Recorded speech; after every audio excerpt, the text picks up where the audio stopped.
Ephesians chapter number 5, verse number 22 to 27. Also telling us from there. Genesis 2. And verse number 18.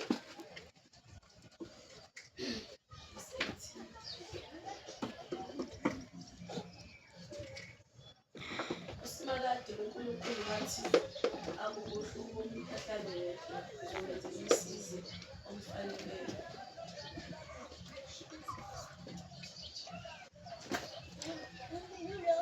From verse 18, yes. 24. Usimakade uNkulunkulu wathi akukuhle umuntu ahlale yedwa ukuze umsize omfaneleyo. Usimakade uNkulunkulu wathatha umhlabathi wabumba zonke izilwane zasendle nazo zonke izinyoni zezulu, waziletha umuntu ukuze abone ukuthi uzokuqamba thina. Lawo magama umuntu azigqama ngawo zonke izilwane eziphilayo kwaba namagama azo. Umuntu waziqamba ngamagama zonke izilwane eziphilayo, izinyoni zezulu nezilwane zasendle. Kungasikho phakathi kwalezo zilwane esatholakala sifanele ukuba ngumsizi wakhe. Usimakade uNkulunkulu wenza ukuba umuntu avele ngokuthula. Uthe esalele wathatha ulunye lwezimbambo zakhe wayibhala ngesikhulu ngengalo.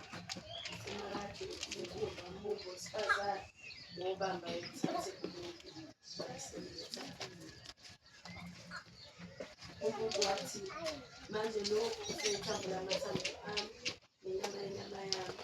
Lolu lizobizwa ukuthi ngumfazi ngoba ethathu endodeni. Ngakho-ke indoda inamathela eqhamukayo babe nyamanye. Indoda nomfazi babehambase futhi bengakaze. Ephesians chapter number 5. From verse number 22. We are going to the 2. Yeah, color for verse number 25. Verse 25. No more color 24. 1824 fast. Verse 8. Yes. Kepha njengalokhu ibandla lithobe kuKristu, kanjalo nabafazi nabathobe amadoda abo ngokuzona. Madoda, thandanani umkhwezi, njengalokhu noKristu ethande ibandla, wazinikela njengalo, ukuba niyobisi, ahlangane nokugeza ngamanzi nalezi, ukuze azimisele ibandla elingenkazini, lingenasici, namnene, nanto enjalo, kodwa libe ngcwele, lingabi necala. Kanjalo amadoda afanele ukuthanda omkayo njengemizimba yawo, othanda umkakhe osithandayo, ngokuba akekho umuntu owake wazonda umzimba wakhe. Kunalokho uyawona awuphathe kahle njengalokhu noKristu enza umuntu ibandla, ngokuba singabalimi omzimba wakhe. Ngenxa yalokhu umuntu aqinise nomyeni anamathele kumkakhe, laba ababili bayobanyamanye. Lento ihlakani inkulu, kepha ngikhuluma ngoKristu nebandla. Ngakho-ke nani makube lona lowathanda umkakhe njengalokhu nithanda yena, kodwa inkosikazi msihloniphe. Hallelujah. Baptism is God's picture of becoming one with Christ.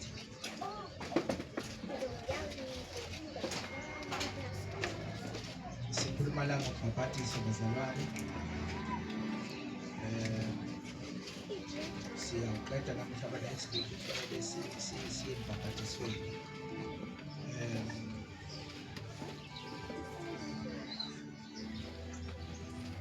Enye into umbhapatiso oyenzayo noma oyishoyo, it is the obedience to the gospel message. Since uKristu bazalwane wabhaphatiswa, uKristu wangena emanzini amaningi, esitshengisa ukuthi nathi kufanele sikwenze lokho njengebandla lakhe, njengabantu abamlandelayo. uKristu engenasono, wayengenzanga lutho, enguNkulunkulu, kodwa wathi kufanele ukuba ungifake eJohane emanzini. Kufanele, ngamanye amazwi ke, umbhabhatiso usibeka ezingeni lokuba we-obedience to the gospel message. Sisuke sithobela izwi likaNkulunkulu. Ukumbhabhatiso ukulalela izwi likaNkulunkulu, ukulalela intando kaNkulunkulu. Hallelujah. Let us check Hebrew chapter number 6, verse number 2.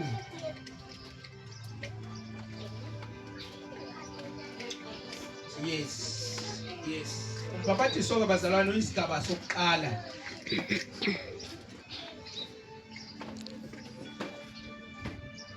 Esithathwa umzalwane after esekholiwe uJesu wabe seyaphenduka.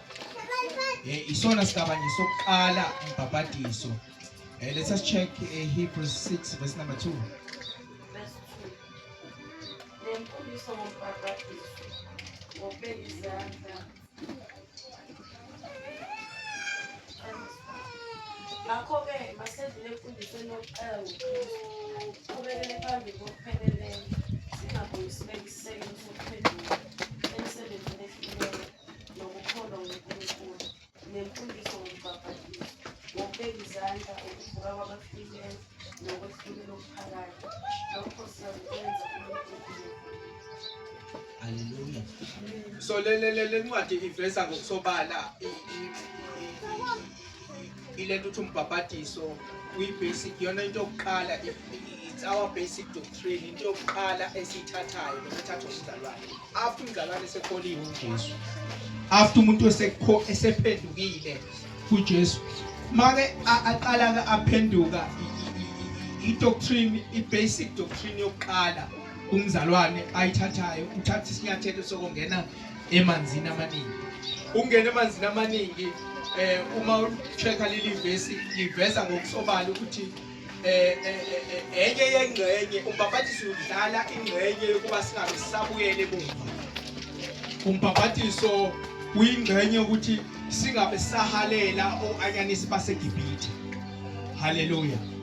I-doctrine noma isifundo sokuqala umuntu okufanele asithathe. Last week ke la esagcina khona abathandekayo, sakhuluma ngombhabhatiso ukuthi uKristu Jesu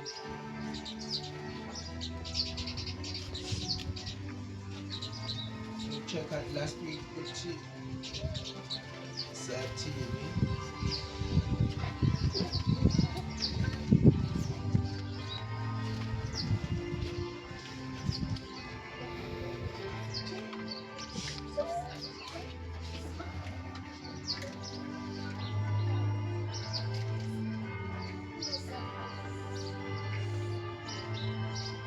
Last week said baptism is the point where we become one with Christ. Siyithathela lapha kuGenesis lesiqale sawufunda uGenesis chapter number 2 from verse number 18 up until 24. Sathi mawucheka iBhayibheli kunokudalwa okuvela esikutholayo kuGenesis chapter number 1. uNkulunkulu esebenzisa igama elithi bara. Kwase kuthi ku chapter number 2 verse number 7 wabe sesebenzisa igama elithi form elisho ukuthi yatsa. Hallelujah. So okusho ukuthi uBara uNkulunkulu wayidala into esusethweni ekhona, edala into engekho eyenza ibe khona. Okusho ukuthi ukudala kaNkulunkulu kwaba perfect bazalwane. Umuntu wapheleliswa ku verse 127, chapter 127 manumani uGenesis. La uNkulunkulu ethi masenze abantu umfanekiso wethu, igama lithi abantu. In fact lela gama lisho abantu. Utheni uma ufunda ngokweBhayibheli lithi masenze umuntu ngomfanekiso wethu ukuba sifunze. Lela gama limele ubuningi, nami ngangikhona nawo ukhona, nabaleleyo babe khona ngenkathi ethi uNkulunkulu asenza abantu. Ngiyazi abantu bajwayele ukuthi bebe nemibuzo ukuthi pho sibathola phi labantu sesibathola ku chapter 2, sibathola phi labantu abaningi angake sebenza u1 no2. No, uNkulunkulu methi asenza abantu wayengakhulumi ngomuntu oyedwa, wayekhuluma ngabantu abaningi. Kodwa umuntu iBhayibheli lizivezela yena okumuntu owayezopresenta abantu okwaku Adam. So uNkulunkulu kwapheleliswa abathandekayo ukudalwa komuntu. Umuntu yonke into kaNkulunkulu yaba perfect. Waphelela umuntu ku chapter 1 verse 27 waphelela. Okusho ukuthi umuntu waye spiritual being. Ngase ngakuveza lokho ukuthi uma ngabe siye emngcwabeni sithola imessage yokuqala uSibanibani akasasekho, usishilo uSibanibani. Uma sesifika emngcwabeni sifundele umlando wakhe. Uma seliqhubeka uhlelo lithi ke manje usiyabona, liphinde liqhubeka uhlelo manje usiyathathwa uyiswe endlini yokugcina. Ubani lo thathwa ngoba kufika imessage ukuthi uSibanibani angekho ushilo. Futhi iprogram ivulwe kahle kwathiwa nanku umlando wakhe, waze washiya ukuthi ushiye zingaka. Haleluya. Eshiya abantu abangaka. Kodwa manje usiyabona ubani obonwayo, ubani futhi othathwayo uyiswe endlini yokugcina. Umuntu eyedwa unezigaba ezimbili zomuntu. Umuntu uNkulunkulu wenza spiritual being ukuthi umuntu abe ngumoya. Iyo lento yenza ukuthi umuntu umthola etavern, umthola secula iculo lesonto, because ngaphakathi kumuntu kukhona umuntu. Haleluya. Umzilo ombonayo nje akuyena umzilo, ukhona umzilo abantu abamaziyo uNkulunkulu amaziyo. Haleluya. Okuzothi mase sedlulile ukuthi usiyabonwa umzilo usiyabonwa. Haleluya. Umuntu uhlukene ingxenye ezimbili, igaba ezimbili, spiritual being. Haleluya. uNkulunkulu wamenza umuntu wa spiritual futhi wayiphelele lapho. Wabe sethi uNkulunkulu umuntu akabuse, uzobusa kanjani umuntu ekumoya? Kwaphonga uNkulunkulu emnikeze overall yokuthi umuntu ehle ezobusa. I-overall yokubusa inyama. Umuntu ungumoya ophilayo. Haleluya. Umuntu ungumoya. uNkulunkulu wambumba umuntu waphelela. Wabe sethi umuntu akabusa, uzobusa kanjani ke lo muntu ekumoya? Akakwazi umuntu ukubusa ekumoya, kufanele anike overall yokuthi ehle ezobusa okwakuyinyama. Uma isefika ku chapter number 2 verse number 7 wasebenzisa igama elithi formed, asesebenzisa igama elithi let us make.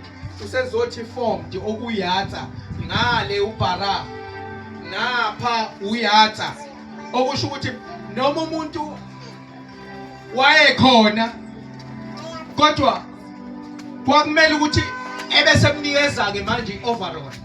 Ku chapter number 2 verse number 7 sesinikeza overall. uNkulunkulu emnikeza overall. uNkulunkulu futhi waguqa waya phansi emhlabathini, wathatha umhlabathi wabe sakha umuntu.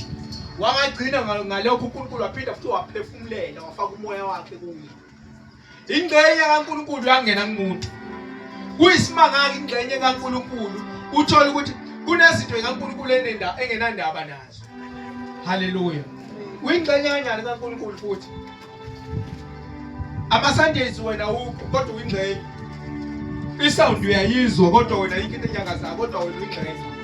Ngabe uNkulunkulu khona ingxenye kuwe. Ufuna uqala uyicheck ukuthi ayingeke something wrong with me. Ngizwe isound nje ayikho into enyakazayo. Haleluya. Hawu. Ufuna le ngabe nginyakaza usabona nje simisa itende. Simisa itende nje wena yikho into ekuhlupayo. Haleluya. Hayi. Kukhona into wrong kuwena, uyingxenye njani? Ngoba uNkulunkulu mayakho umuntu wasebenzisa ingxenye yakhe. Ukuthi kube khona into eshoyo. Ukuthi hayi na ngiyaconnecta nalento. Ngiyathepha kulento. Uthepha phi kanti wena? Haleluya. So uNkulunkulu mayesembekile umuntu wamthatha umuntu wambeka ensimini yase-Eden. Leli gama insimini yase-Eden ngichaza ukuthi the presence of the Lord. Ubukhona bukaNkulunkulu, ukuphelela kukaNkulunkulu. Noma eselapho kuthi umuntu akatholelwanga umsizo njenga yayingekho into ecompliment umuntu. Hallelujah. Yayingekho into izilwane zazikhona, zonke izinto zazikhona. Kodwa umuntu akatholelwanga umsizi onjengaye.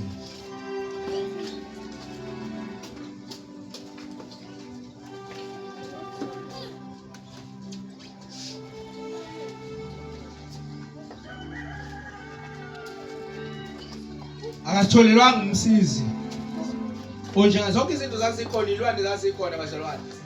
Kodwa yayingekho into uNkulunkulu angayithathi ethi nansi into enganelisa lokho. Hallelujah. U-Adamu unesizungu, uNkulunkulu futhi yena obonayo ukuthi uAdamu unesizungu. uAdamu akaboni lutho. Adamu bazabantu wawo. That's why umuntu oright kanjani.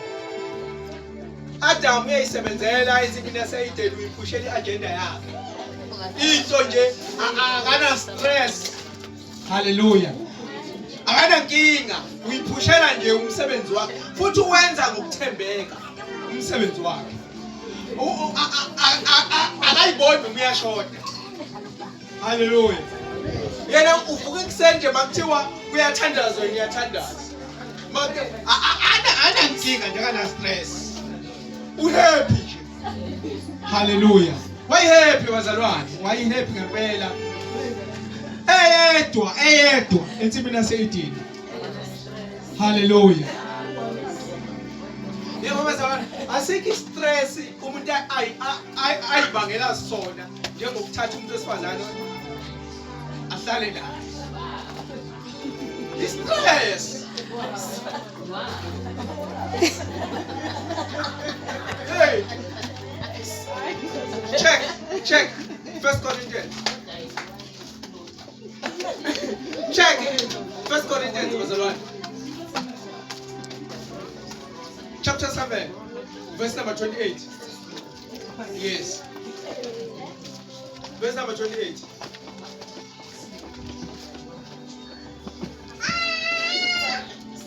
Yeah, chapter 7, verse 28.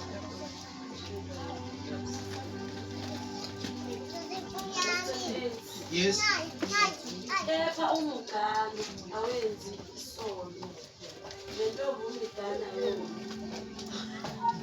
Kodwa banjalo bayawuba nosizi enyameni. Kepha mina Awifunde mhlawumbe kwi-Passion translation. Passion, it is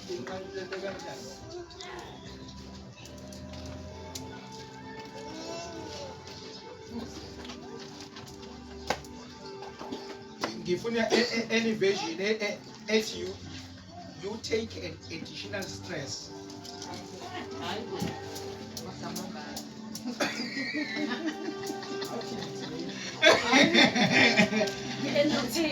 But if you do get married, it is not a sin. And if a young woman gets married, it is not a sin. However, those who get married at this time will have troubles. And I'm trying to spare you those problems. Are we checking? If we let you take an additional stress. God. You take an additional stress already in a stressful time. But all in all, umshado muhle. Intention. Hallelujah.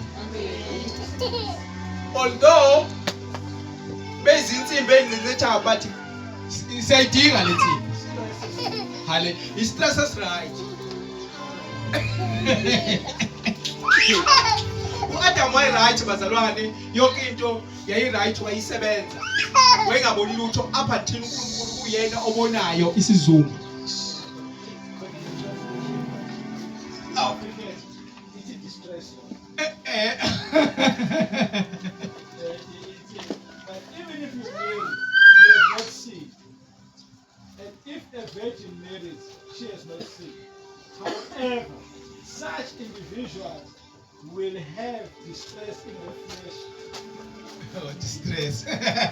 but I will spare you.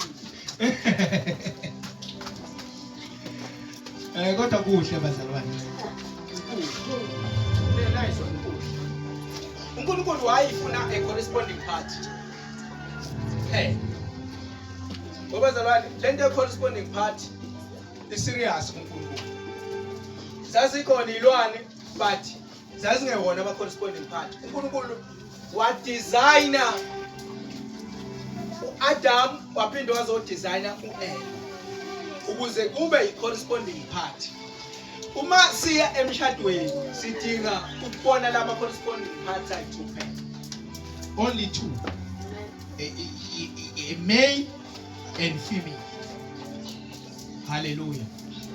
uNkulunkulu wayesazi isidingo sika-Adam kodwa uAdam engasazi.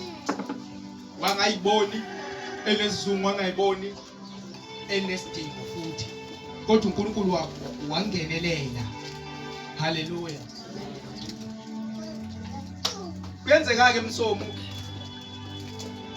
Nayizolo ngiyishilo lethu ukuthi wonke umuntu ofuna ungena emshadweni bathandekayo akube umuntu o-understandayo ngoba abantu uthola ukuthi kwenzeka inkinga because aba-understand i-agenda yokuqala i-wrong abangene ngayo.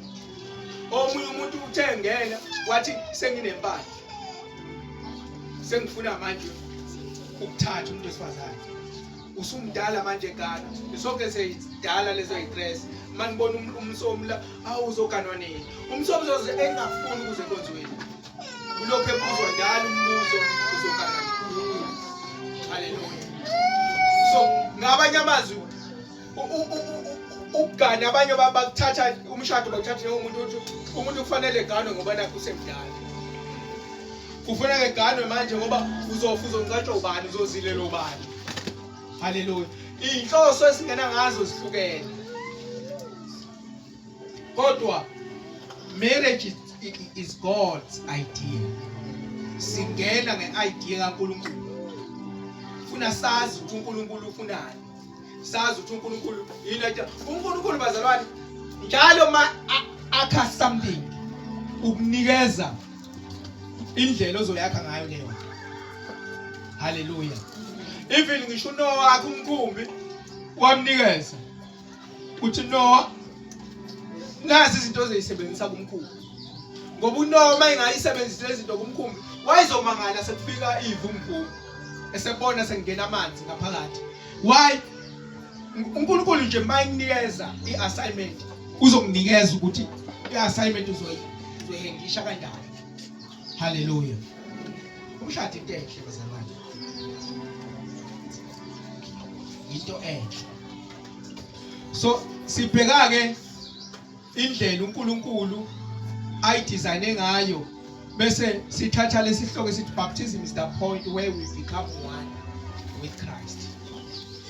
uNkulunkulu mayenza uAdam embeka ensimini yase-Edeni kwiBible study bayazi abantu esezinambi Bible study ukuthi uAdam uyena wayerepresent abantu wona wenza umonakalo. uNkulunkulu wasethatha another second Adam which is Christ. Hallelujah. Kusho ukuthi seku 1050 ususipholile ngeni 1050 u50 westalo 1000 wama mic aphume imali zakhe. Hallelujah.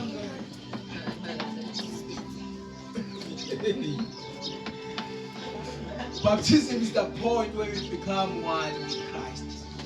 Wamthatha uAdam wambeka phi ensimini yase-Edeni. Lo uAdam bazalwane uKristu loyo uJesu.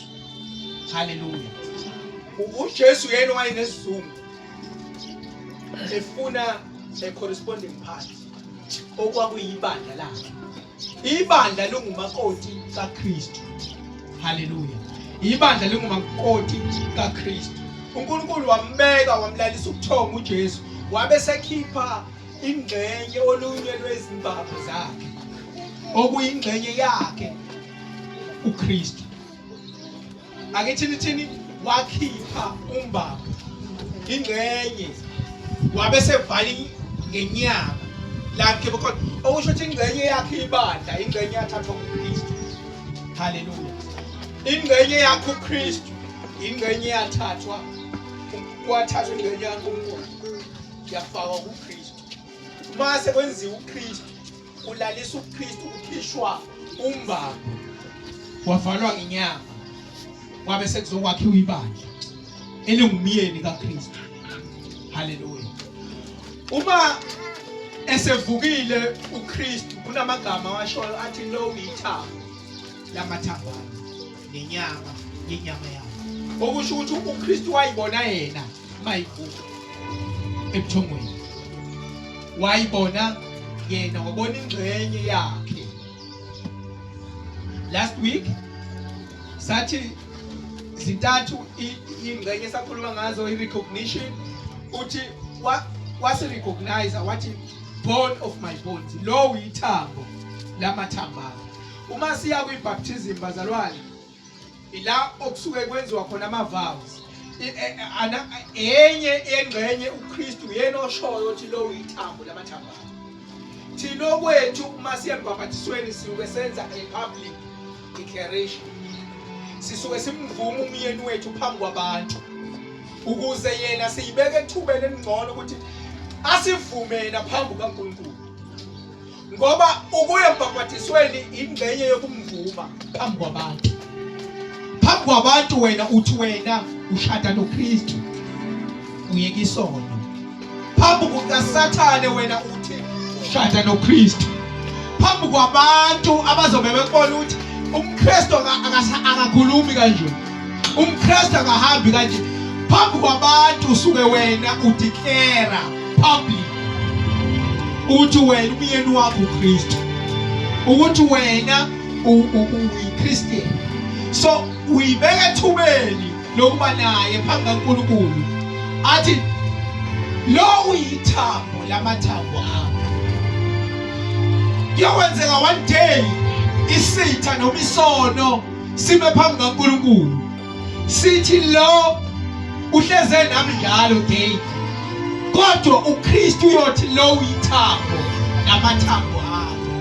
Uyibeka ethubeni elingcono lokuba uKristu ekwazi ukumela one day.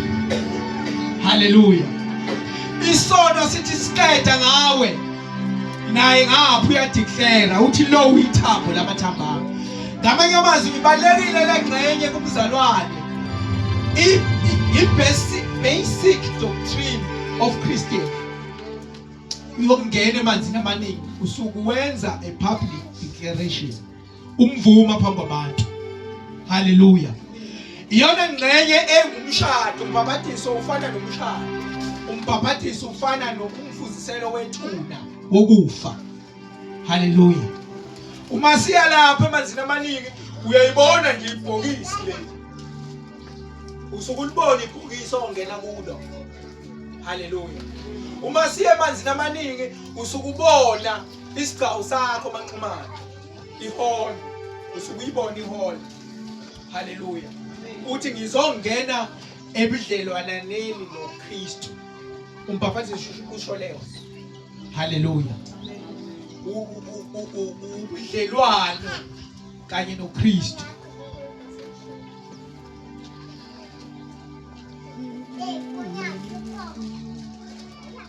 Ubudlelwane esinabo kanye noKristu. John chapter 4 verse 22.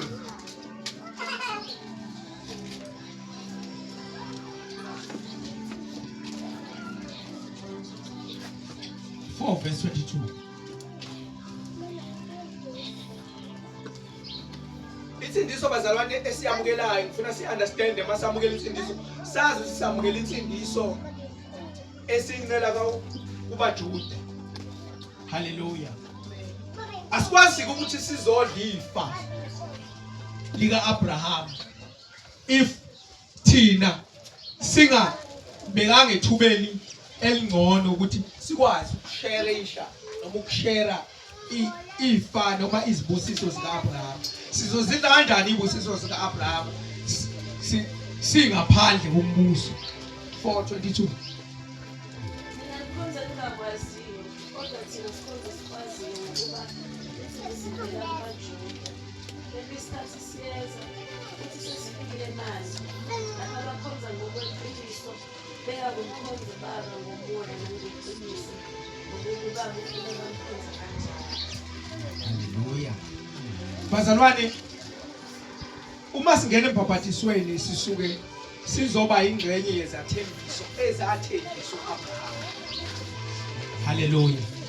Ingxenye yezithembiso ezathenjiswa uAbraham. Siba isidi kaAbraham ngokombhabhatiso.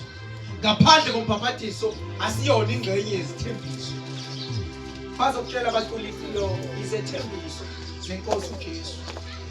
Haleluya. Lezo zithembiso sikwazi ukungena kuzo ngoAbraham because insindiso ivela kumaJuda.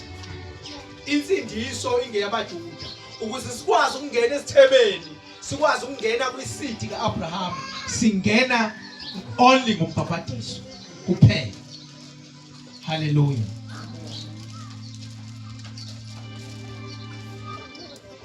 One 69 encwadini kaLuka.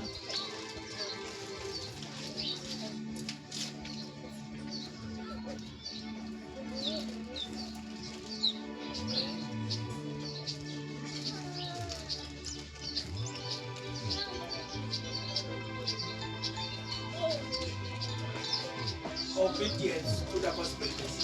Yes. Yes. Yasiphakamisela uphondo lwensindiso endlini kaDavide inceku yayo. Njengalokhu yakhuluma ngomlomo weprofethi bangcwele selokwadla kumhlaba, ukusisindisa ey'theni zethu nasesandleni sabo bonke abasifuna ukwenzela okhokho. 73 and 74. Isifungo eyasifunga kuka-Abrahama ukusilula okungasiphile esandleni sezitha zethu siyikhombisile namaswala. Haleluya. Indlela yokuthi sikwazi ukuba mdibi munye nalezi zethembiso bazalwane umbhabhatiso. Haleluya. To be obedient to the gospel message. Kuba obedient ungena emanzini amaningi. Sibhabhatiswe.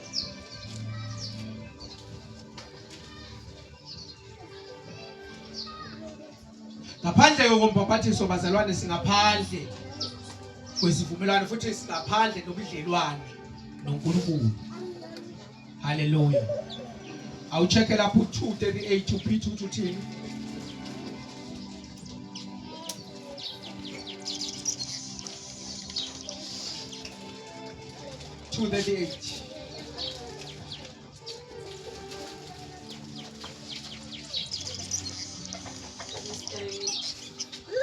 Yes.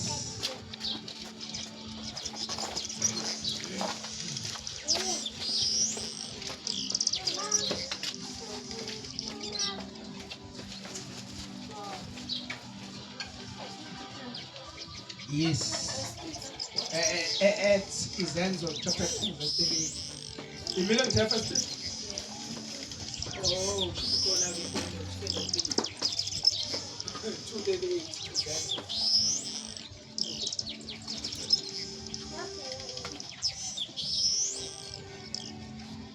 uPetro wayesethi phendukani kube lona lo ababhadiswe egameni likaJesu Kristu, kube ngokuthethela kwezinto zenu, khona niyakwamukelisa isiphiwo sikamoya. Haleluya. Angithi yabona nesiphiwo sikamoya ingcwele sisamukela after into yokuqala amanzi ayibasic bazalwane. Kufanele bazalwane sife thina. Akwazi ukuthi ube umKristian ungafanga. Omafaka bavuki lapho. Haleluya. Akwazi ukuthi ube umKristu ungafanga. Akwazi ukuthi ithembiso zikaAbraham ungafanga. Sizikuzimalanga noma afaka bavuki. Umuntu ongafanga ubona ukuthi mayixabe nomuntu udonsa induku manje thina ngibhekile. Kanti umuntu ofile iyaphela leyo nto yokuthi awubhedele, uhamba uyabhedela mase usukhona. bayabhedela nje abantu uyibukele futhi. Haleluya. Uyibukele uthi oh yeka ngisawumuntu ungakafi. Haleluya. Uma ungakafi nje uyambamba umuntu ngamawashini. Indawo yonke uyaziwa nje uthi ubani umuntu akakafi umuntu. Fanele bazalwane sife. Uthi ke umbhabhatiso ke iwona into eyenza ukuthi asirecognize uJesu ethi lo uyithapho lamathambane. Haleluya. Living and giving, live Father, uyakushiya uyise nonina bese inamathela. Ngamanye amazwi siba munye noKristu mase sibhabhatisiwe. Haleluya. Amen. Siba munye kanjani? Romans 6 verse number 4.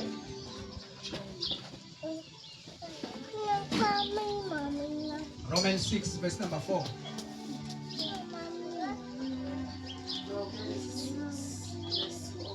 Yes.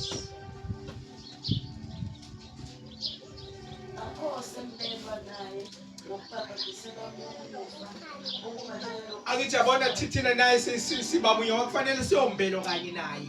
Amanzi amaningi yithuna suku silapho siyombelo kanye naye.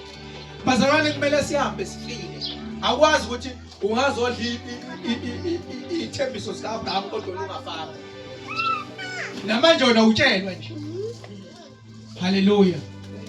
Yemina ngiyayifaka induku. Mokuxabene nomuntu koze kuphela iminyaka. Manje kuthiwa ayikhulumisani uhlala leyo umuntu ehlaleni. Ngeke kuphela iminyaka.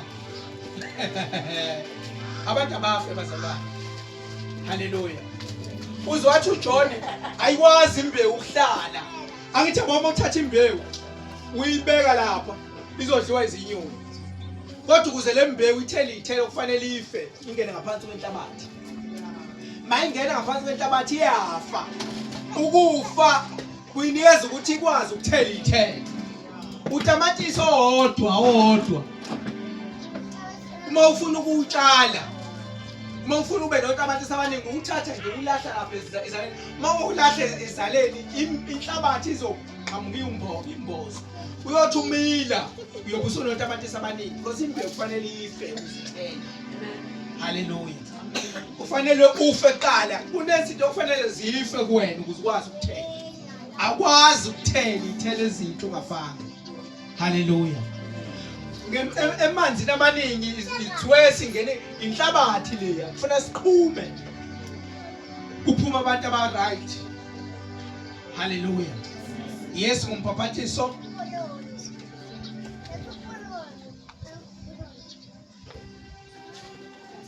Ngakho sembelana ngokubhabhatiselwa ukufa ukuba njengalokhu uKristu wavuswa kwabafileyo ngegazini likaYise kanjalo nathi sihamba ekuphileni okusha. Uyakushiya uyise nonina. Mayithi uyakushiya uyise nonina kulapha kuGenesis yakushiya uyise nonina okusho ukuthi impilo endala siyayishiya. Haleluya. Bazalwane isono asisinabukelisi. Umzalwane uzama ngayo yonke indlela ukuphuma esonweni. Awukwazi ukuhlala esonweni usinabukelisa isono wana kusifuna sibe nebandla elikhulu. No. Haleluya. Yilwa nawe. Ngesikhathi bazalwane uNkulunkulu uzame ngayo yonke indlela ukuthi abantu basindiswe. Uyoyilahlelwa ngobuthaka. Ngoba bazalwane sisindiswe mahala. Ayisetshenzele insindiso. And mase sesindisiwe bazalwane uNkulunkulu wasinikeza ama blessings. Sathi uPaul start ama blessings ayi4. Kulawo ma blessings ayi4 uNkulunkulu waphindwa wangeza ibonus. Hallelujah. Hallelujah. How to please God? Into yokuqala uNkulunkulu how to please God ayilele kuthina. Kodwa uNkulunkulu uletha umoya wakhe oyingcwele. Hallelujah. Uhlale kithi. Umoya ingcwele iwona ozokwazi ukukusebenza uzofinyelele uKristu azabunjwe uzofinyelele ebudodeni okupheleleyo. Yonke le nto zonke lezi indlela zizanywe uNkulunkulu bazalwane ukuze sithina ethi uKristu mayivela singabi nambili. Sivele singumakoti ocolekileyo umakoti omuhle njengokusho kwencwadi Ephesians chapter number 2. Ekugcineni kwakho wonke uKristu mayivela kufanele sibe umakoti ongasolisi. Hallelujah. Zonke lezi indlela izanywe uNkulunkulu. ngakho ke wena kuthiwa ke sebenzisana phela nomoya ingcwele, comply.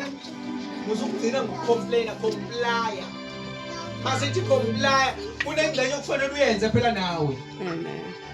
Ukuthi uNkulunkulu wakulanda ethaveni, akuyena kumsebenza kaNkulunkulu uthi qasha noma hlala eduze kwethaveni. Okwakho ke suka phela ethaveni nawe, yenza imizamo ukuzokoma. Haleluya. Uyabazi ukuthi nombani uyabazi ukuthaka bakho. Haleluya. Uyabazi obakho, nomsomo uyabazi obakho, nombani uyabazi obakho, uNkulunkulu wamlandazi. Haleluya. Mawuthi wawubukhali kubantu besifazane, wawubukhali kubantu besilisa, suka phela nawe kuma-video azokwenza ukuthi ubuyele back. Kunento okufanele uyidlale, kunendima okufanele uyidlale ensindisweni. Sisindiswe mahhala, but kunendima okufanele siyidlale ukuze iyakhomplaywa noma ingcwele iyabambisana nawe, ukuze ukwazi ukuhlukana nesono. Isono bazalwane, umzalwane uyazishiya, uyakushiya uyise nonina inamathele kumina okungukristu. Haleluya. Impilo endala siyayishiya. Asisiromance bazalwane isono, asisigoni isono. Haleluya. Ngize ngithethe uSiphume bangambona, uSiphume usekufike manje. USiphume sekufika. Angifuni ukubona esuka phambi komehlaba, ngoba isono sisanunga. Amen. Ngifuna ukuhlala ngibona la emehlweni, ngibona. Until uKristu aze abunjwe, athi mayiphuma lapha aphume sekwazi ukumelana nezimo eseyisigona. uKristu ufuna abunjwe ngaphakathi, uyabunjwa. Haleluya. Kwakhiwa ama-muscles uKristu kumuntu ngaphakathi. Ngoba bazalwane, isono ngathi into okudlala, isono siyabulala. Sikubulala isono okuhleko okukuhle, sikubulale. Belokhu bencoma ukuthi hawu ngithanda inwele zakho Siphume, uyabona le mfithi yakho. Bencoma ufe kunjalo. Awuyebona nje le khathi ufe kunjalo. Kodwa bese uyabona nje isipoke esimbi esifaka ngiyibuko. Ubulawa isono. Siyabulala. Haleluya. So ufuna siyishiye impilo endala sinamathelo kwenja bese sisaba ne-union, shall become one flesh. Baya kuba inyama. Thina noKristu ngeke usihlukanise, into eyodwa leyo. Haleluya. Abantu abashadile wenza sure umuntu oqala umprotectayo, unkosikazi wakho umprotect komakhelwane, umprotect ekhaya kimi. Haleluya. Umprotect. Abekho abantu abayingozi njengabantu bakini emshadweni wakho. Bayingozi. Protect. Ngoba otherwise uyophenduka u-ante ekhaya eganini. Wewe umndeni awunandaba, umndeni ujabulela ukuthi uvuke ekuseni, uyasebenza abantu. Sithanda nje ukusebenza kwakhe. Wewe bantu, ungabe uyovuka ngo-9. Umuntu ovuka ngo-4. Haleluya. Bengaze bemnokhele endlini. Awu. Uvuka udlala nina la. Bayingozi abantu bakini.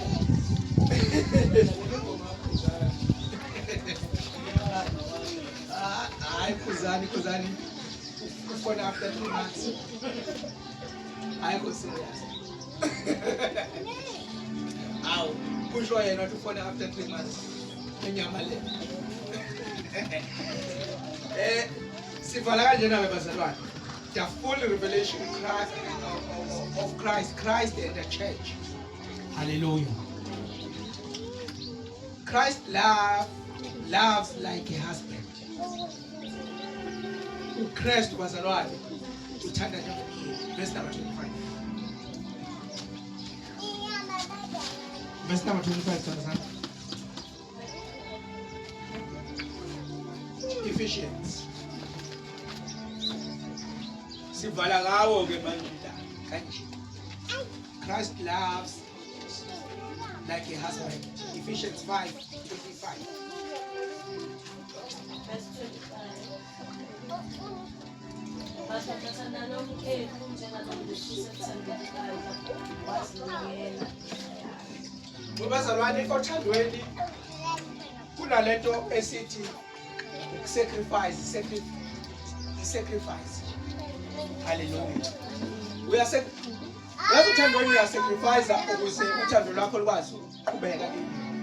Otherwise ngaphandle ko sacrifice uyabona nje kunezinto oyidelayo just because of your partner. Uthi okay, kuze partner wami abe right. See, uphila impilo ukuthi okay na abe right ke. Ngenxa nje yakhe kusho ukuthi nokuthi angizokwenzani. Just hayi yabo nje. Uzumbuza you happy ke ngoba ngiyekile ukuthi. Are you happy ngoba sengibiyekile utshwala? Hallelujah. Siya sacrifice. Usacrifice ngani uthando lwakho? Hallelujah. Kubo sacrifice ngapha. La uKristu kuthiwa uthando kaKristu lifaniswa nelomyeni. Hallelujah. Ithi madoda thandani umngeni. Umsebenzi wendoda bazalwane irresponsibility yendoda. I-command le. Uthi madoda thandani. Umsebenzi wendoda iyathanda. Ayithandi ngoba unkosikazi epheka kahle. Hallelujah. Ayithandi ngoba manqumano indoda ayithandi ngoba unophezana. Hallelujah. Responsibility yendoda ukuthi ithande. Hallelujah. Uma ngathiwa wabazalwane basekuthiwa kuyahlulela. So besingahlulelwa, ngoba kuhlulelwa ukuthi ngimthandile uPhili. Hallelujah. Yobe uNkulunkulu akasebenza indaba ye-excuse. Uthi hayi ngeke hayi ngeke baba uNkulunkulu ngicela sixoxe kancane angikwazanga ukumthanda ngoba ayisebenzi uNkulunkulu. Umsebenzi wakho ukuthi ithande. Indoda nje iyathanda. Hallelujah. Ukube leli yezwi lithe madoda thandana umkeni kwase kuba khona i-full stop. Bengizomthanda ngendlela yami. Uma kuthi angimshaye, ngimshaye ngoba phela ngimthanda. Ngimthanda ngendlela yami. Asinayo indlela yethu. Ayikho i-full stop la.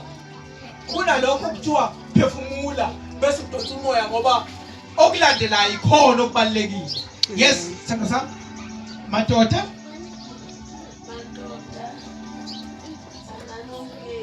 Koma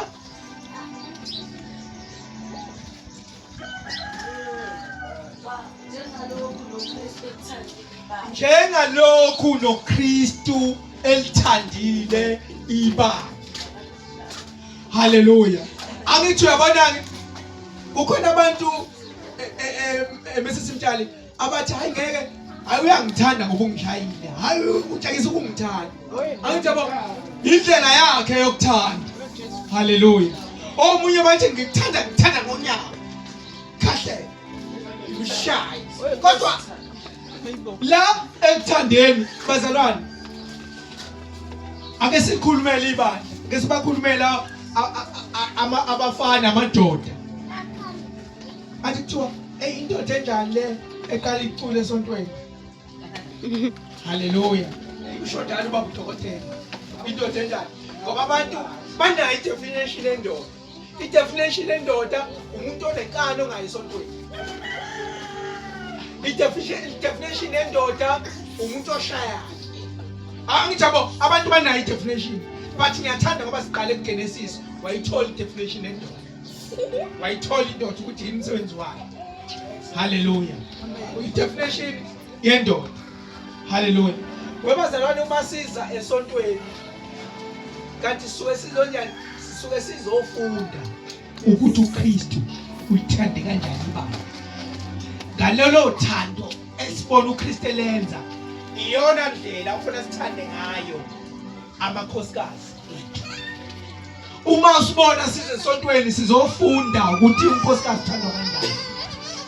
Uma sesifundile bese siyabuya sizokutshengisa la.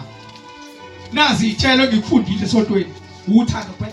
Indoda iyojatshwa ukuthi ithandile ngubani. Hallelujah. Kuthiwa njengokuba uKristu elithandile ibandla bese ithi wazinikela. uKristu ulithande kanje ibandla ulithande ngokuthi akalindanga sisikhiphe ithele ezinhle kodwa uthande nezithele ezimbi. Wasifela wayinikela ngenxa yebandla ngaphandle ukuthi kube khona okuhle. Manje angikwazi ukuyilandulela ukuthi angimthandanga unkosikazi ngoba esontweni wayefika late. Hallelujah. Hallelujah. Angimthanda awekho ama excuses. Awekho. Ku straight nje. Madoda thandani omngeni. Njengoba uKristu elithandile lakhe ibandla. Mesithi wazinikela ngenxa yebandla. Webazalwane uKristu impilo yakhe wayichitha. Yonke wayiqunguthela yonke. Etshengisa ukuthi ibandla uthanda kanjani. Hallelujah. Wahamba unikelo esiphambanweni ngenxa ukuthi utshengisa ibandla ukuthi uthanda kanjani. uKristu unothando bathandekayo. Kunothando luka Kristu Jesu. Esiphambanweni wayithi I choose. Ngesikhathi bembethela wayithi I love you. Ngesikhathi bemkhanda ngamatshe wayithi I choose you. uKristu wasichuza kunezinto zonke. Hallelujah. Amen. I choose you back. Kristu masisiya embhaphatisweni. Hallelujah. Christ cleanses like a husband. Verse 26.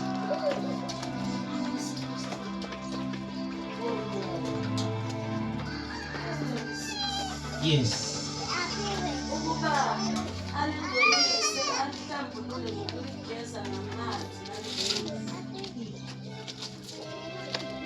Yes.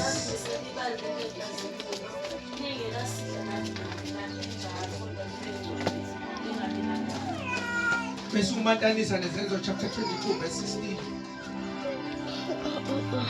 Izenzo 22 verse 16.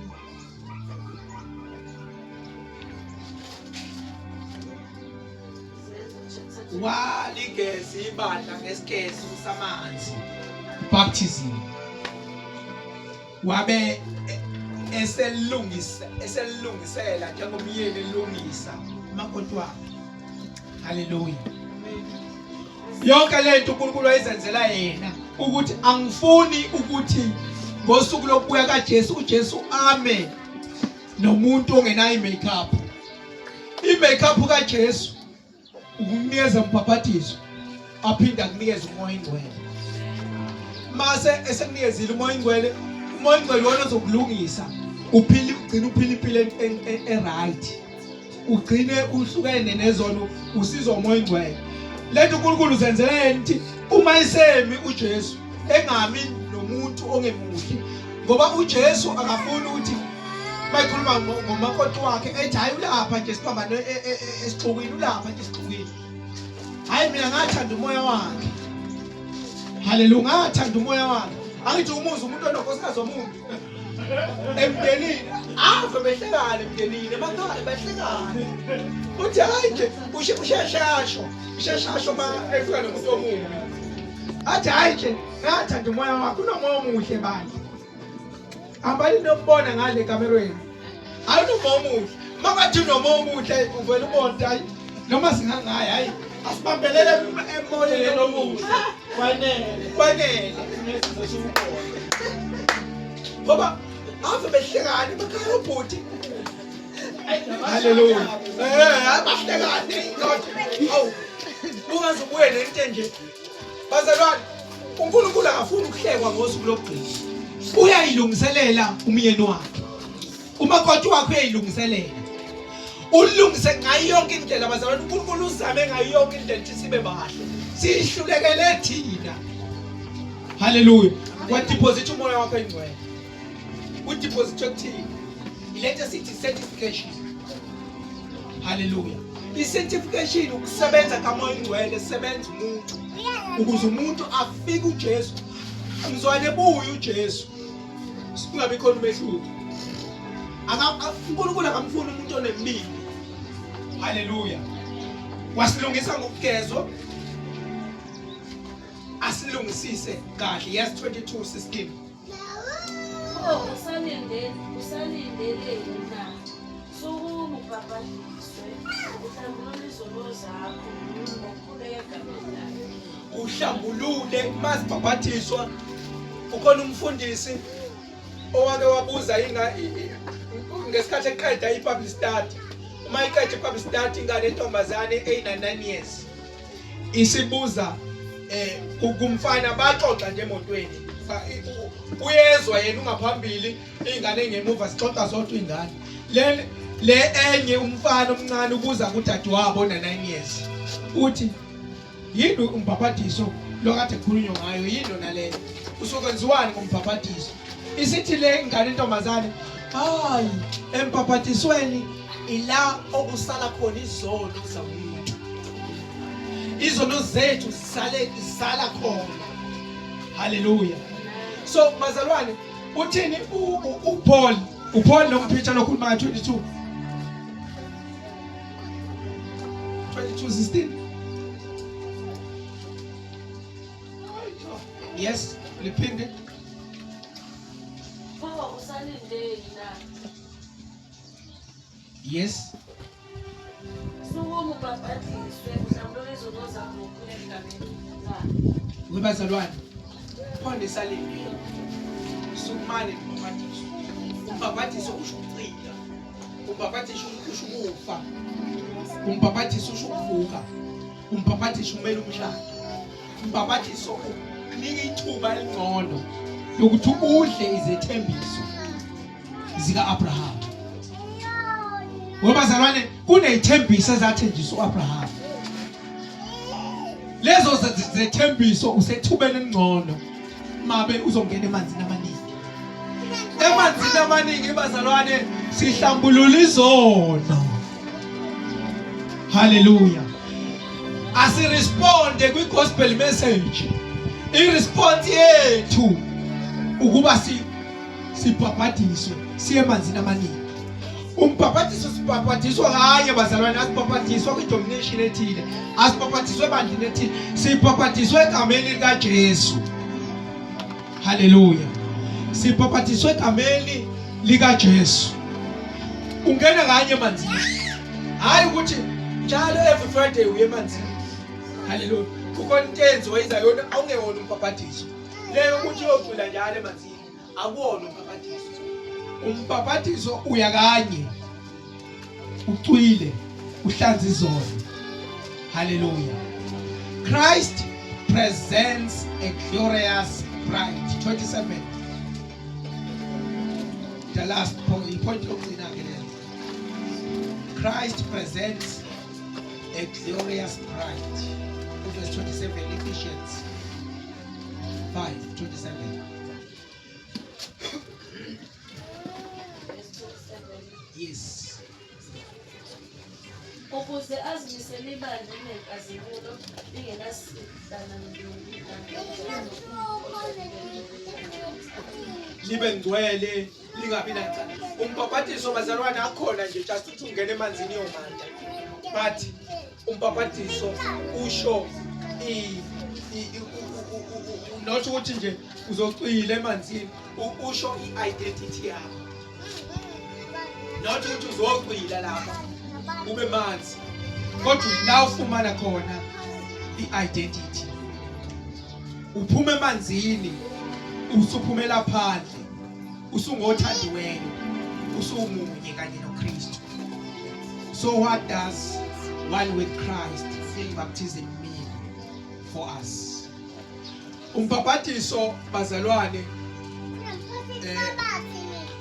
ukuba munye noKristu kusho ukuthi sesihlanganisa impilo mina noJesu. A shared life, shared name, shared destiny. Because umshado uyi-destiny yakho. Hallelujah. Umshado akuwona umkhukhu, akuyona i-contract. Umshado kusho impilo oyiphilayo. Ila ubhilonga khona, ikhaya lakho la njalo. Uyohlezi unjalo, uyohlezi uyileyo nto njalo. Hallelujah. Ashadi namuhla bese siyahlukanisa kusasa. Hallelujah. Kodwa umshado usho impilo yakho. Umshado uyimpilo bazalwane. Kunomehluko phakathi kwe-marriage and wedding. Wedding into yokujabulisa nje abantu, i-one day ceremony, but i-marriage iyimpilo yakho, impilo nje yasemshado. Uyimpilo ephilayo. Asivizithi la kodwa yinto ayithi kusasa ngibuyela ezintweni zami. Impilo nje kufanele uphile kanje. Usemzini, usemshadweni. Hallelujah. Uthobela umthetho wasemzini. Hallelujah. Usho lezo zinto ke umbhabhadiso. Siphakame sime ngenyawo bathandekayo.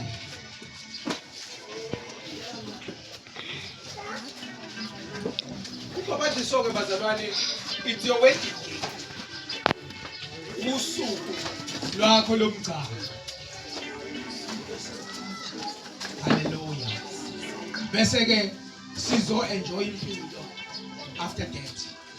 Impilo sihlanganise nomyeni wethu onguKristu Jesu. UGenesis bazalwane, ithi akukuhle ukuba indoda ihlale yodwa. Izwi lelo uGenesis. Akukuhle ukuthi indoda ihlale yodwa. Lana ke kuyi-gospel bazalwane. Akukuhlanga kakhulu ukuba wena ungabi munye noKristu Jesu. Akukuhle ukuthi indoda ihlale yodwa, which is Christ. Akukuhle kakhulu ke kuwena ukuthi ungabi nomyeni wakho okuKristu Jesu. Akukuhle ukuthi nihlezi nikwi-separation. Omunye le, omunye le. Hallelujah. Wena wakhiwa uNkulunkulu ngokwesabekayo. uNkulunkulu wakho kunengxenye, kunezitho zikaNkulunkulu ey-operatayo kuwe. Uyakuhlala esonweni kuzokuvama umusa na? Qhana kahle.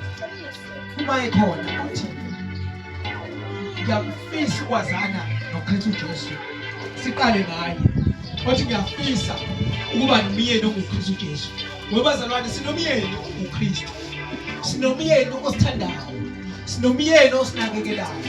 Umuntu uKristu Jesu owazinikela ngenxa yethu. Wathabatha ukuphila, wakulahlela le ukuze thina sifumane ukuphila. Kunomuntu owahlupheka. Uma ekhona uthi ngiyamdinga uJesu empilweni yami, aphakamisisa. Usuku lokuthi wazane noJesu. Uma ungakazali noJesu, nangu uKristu Jesu. Uma uthi ngiyazana noJesu, sengiya-understanda ngokubhabhadisa. Angikaze ngibhabhadise. Ukubhabhadisa singena kanye siqwile, siyafa, siyambelwa. Bese siyavuka, sivuke sesinegama elisha, sivuke sesibahla, sesibasha, sivuke sesiphila impilo enhle, impilo engcwele. Hallelujah.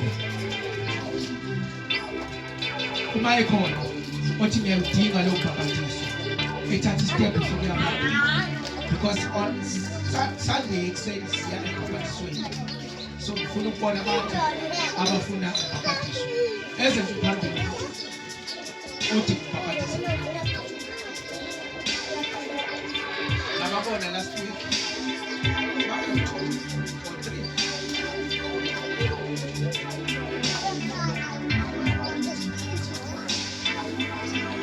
Ubhabhadiso sembatha kanye naye.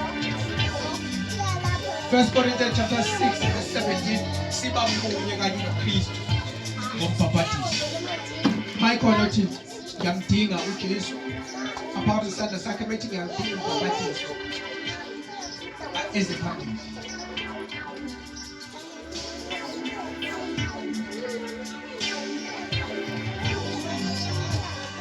Uma ingekho ngicela ozosihlabelelela ethi Lord you are worthy to be praised. Isombe sezaphambili. ezosiphula bemele. Sunday bazalwane ekuseni Sunday ngabo past 7 siyahlangana ekhaya abantu abala around sakamasha kwaJi. Hallelujah. SakwaJi Sunday past 7 abantu abangakabandiswa. Noma nje ngo-8 yabantu. Past 8 yabantu. Past 8 bazalwane sihlangana past 8. Vele kulo online abantu ngopastor bazobe bekhona thina siyabaphathisa nabaphathisa kuye lapho sizokhona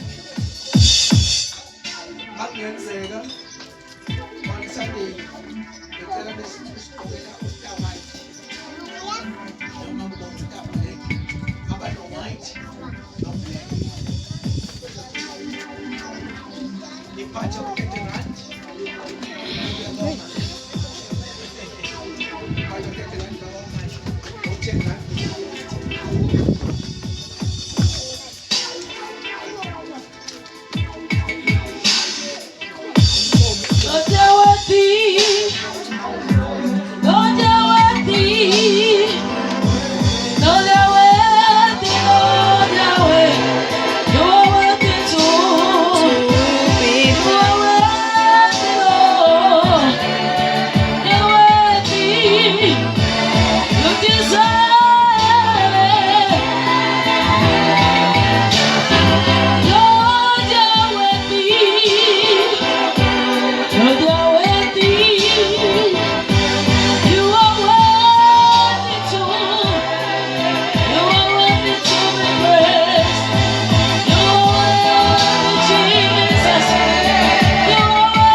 Lord, we exalt your holy name.